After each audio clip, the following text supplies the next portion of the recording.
السلام علیکم، یہ ویڈیو الہیار اسکول خیبر کیمپس کی طرف سے ہے جماعت ہفتم کے لیے۔ جماعت ہفتم بچے ہم نے اس سے پہلے صفحہ نمبر 52 اور 53 کی پڑھائی اور وضاحت کی تھی۔ ہمارا سبق تھا ہمارا قومی کھیل۔ آج ہم نے صفحہ نمبر 54 اور 55 کی پڑھائی کرنی ہے، ٹھیک ہے۔ پڑھائی کے ساتھ ہم اس کی وضاحت بھی کریں گے، جہاں جہاں آپ کو مشکل الفاظ آئیں گے ساتھ ساتھ اپنے پاس اس کے معنی بھی نوٹ کرتے جائیں۔ ہمارا فرسٹ پیراگراف ہے پیج نمبر 54 پہ۔ پاکستان ہاکی کے میدان میں نمایاں رہا ہے۔ پاکستان ہاکی ٹیم نے 3 بار اولمپک چیمپئن ہونے کا اعزاز حاصل کیا تھا اور 4 مرتبہ ورلڈ ہاکی ٹورنامنٹ جیتا تھا، جو کہ ایک ریکارڈ ہے۔ ہاکی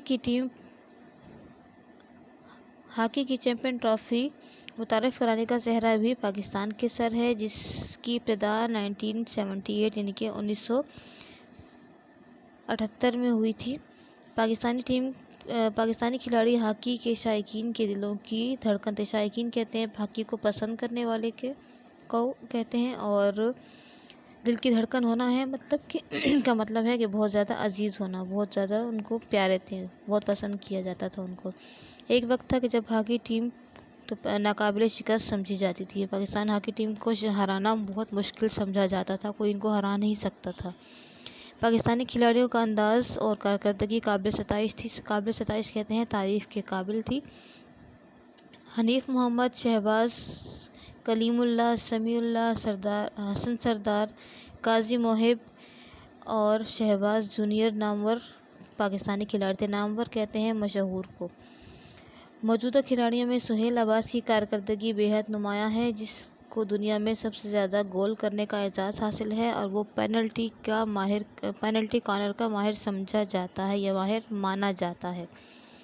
تھرڈ پیراگراف ہے ہمارے پاس۔ پاکستان میں ہاکی کے کھیل کو منظم یعنی کہ مضبوط اور بہتر بنانے کے اور اسے ترویج دینے کے لیے 1948 میں پاکستان ہاکی فیڈریشن کا قیام عمل میں آیا تھا۔ مطلب 1948 میں پاکستان ہاکی فیڈریشن بنائی گئی تھی۔ یہ فیڈریشن ملک بھر سے ہاکی کے مقامی کلبوں کی حوصلہ افزائی کرتی ہے۔ مطلب کہ ہمارے ملک بھر میں جہاں جہاں ہاکی کلب بنائے گئے ہیں ان ہاکی کلبس کی حوصلہ افزائی کرتی ہے، ان کو چیزیں فراہم کرنا اور ان کے میچز کروانا، اور ان میں سے اچھے کھلاڑیوں کا چناؤ کیا جاتا ہے۔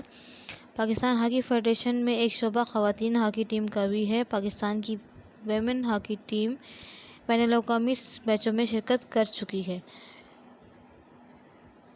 نیکسٹ پیج ہے ہمارے پاس پیج نمبر 55۔ 1980 یعنی کہ 1980 کی دہائی میں پاکستان ہاکی ٹیم اپنے عروج پر تھی۔ وہاں ان دنوں پاکستان کی ہاکی ٹیم جو تھی اس نے بہت سارے میچز جیتے تھے۔ اسے پاکستان میں ہاکی کا سنہری دور بھی کہا جائے تو بے جا نہ ہوگا، مطلب کہ غلط نہیں ہوگا کہ وہ پاکستان کا ہاکی ٹیم کا سنہری دور تھا۔ یہی وہ دور تھا جب ہاکی کا میچ دیکھنے کے لیے اسٹیڈیم میں لوگوں کا جمع غفیر جمع ہو جاتا تھا۔ جمع غفیر کہتے ہیں بہت بڑے ہجوم کو۔ لوگ ہاکی کا کھیل اور ہاکی کے کھیل سے والہانہ لگاؤ رکھتے تھے، مطلب ان سے بہت زیادہ لگاؤ تھا، بہت زیادہ انٹرسٹ تھا ان لوگوں کو ہاکی سے۔ لیکن بدقسمتی سے دیگر شعبوں کی طرح آہستہ آہستہ ہاکی پر بھی زوال آ گیا۔ زوال کہتے ہیں پستی کو۔ زوال کی بڑی وجوہات مندرجہ ذیل ہیں، مطلب ہمارا جو ہاکی ہے وہ کس وجہ سے زوال پذیر ہوا، کس وجہ سے ناکامی کا شکار ہے، ان کی وجوہات یہ ہیں۔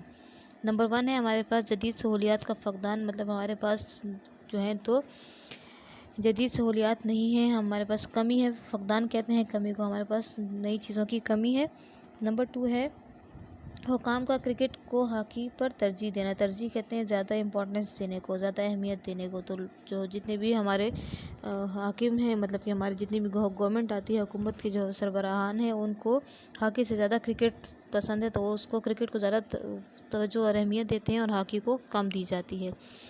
کھلاڑیوں کے چناؤ میں اقربا پروری کرنا، مطلب کہ اپنی پسند سے کھلاڑی کا چناؤ کرتے ہیں اور باقی جو اچھے کھلاڑی ہیں ان کو چھوڑ کے رشوت اور ان کاموں میں لگ کر یا اپنی پسندیدگی کو سامنے رکھتے ہوئے پسند سے لوگ جو ہے تو کھلاڑیوں کا چناؤ کرتے ہیں۔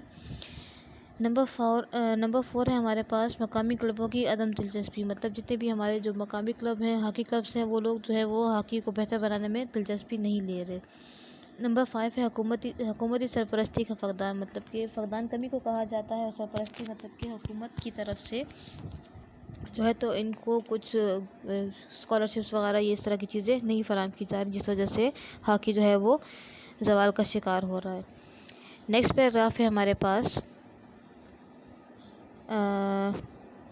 ہر پاکستانی چاہتا ہے کہ ہاکی قومی کھیل ہونے کے ناطے اپنا کھویا ہوا مقام دوبارہ حاصل کرے۔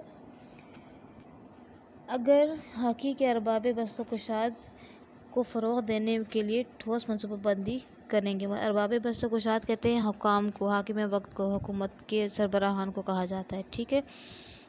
تو ان کو چاہیے کہ وہ اس کے لیے ٹھوس اقدامات کریں، مطلب کہ ہاکی کو بہتر بنانے کے لیے زیادہ سے زیادہ جو ہے تو اقدامات کیے جائیں تاکہ ہاکی بہتر ہو جائے، کھلاڑیوں کو بین الاقوامی سطح اور معیاری سطح کی سہولیات فراہم کی جائیں۔ ملک بھر میں ہاکی کے میدانوں میں اسٹروٹرف بچھائے جائیں تاکہ ہاکی کھیلنے کے لیے کھلاڑیوں کو مشکلات کا سامنا نہ کرنا پڑے۔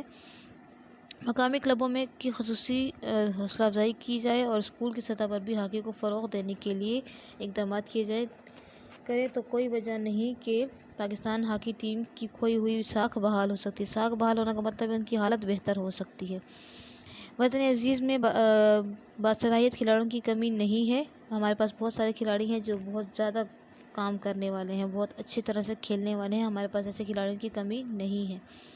بہترین کوچ بھی موجود ہیں، عوام ہاکی کے عروج پر دیکھنا چاہتے ہیں۔ ضرورت اس امر کی ہے کہ ہاکی کے لیے زیادہ سے زیادہ وسائل مہیا کیے جائیں، ان کو سہولیات فراہم کی جائیں، اور اس سے زیادہ ضرورت اس امر کی ہے کہ دستیاب وسائل کا بہترین استعمال کیا جائے، مطلب جو کچھ ہمیں حاصل ہے، جو چیزیں ہمیں پرووائڈ کی گئی ہیں، ان کو ہم زیادہ اچھے طریقے سے استعمال کریں تاکہ پاکستان اپنے قومی کھیل کے بلبوتے پر، مطلب کہ قومی کھیل کی وجہ سے پوری دنیا میں اپنا نام روشن کرنے کے قابل ہو سکے اور دنیا کی بہترین ٹیموں کا مقابلہ کر سکے، جن میں ہالینڈ، برطانیہ، آسٹریلیا، جرمنی اور جنوبی کوریا وغیرہ کی ٹیمیں شامل ہیں۔ امید ہے بچے آپ کو آج کا کام سمجھ آیا ہوگا۔ آج کی پڑھائی یہاں تک ہی کافی ہے، نیکسٹ ویڈیو میں ہم اس کی ایکسرسائز کا کام سٹارٹ کریں گے۔ اللہ حافظ۔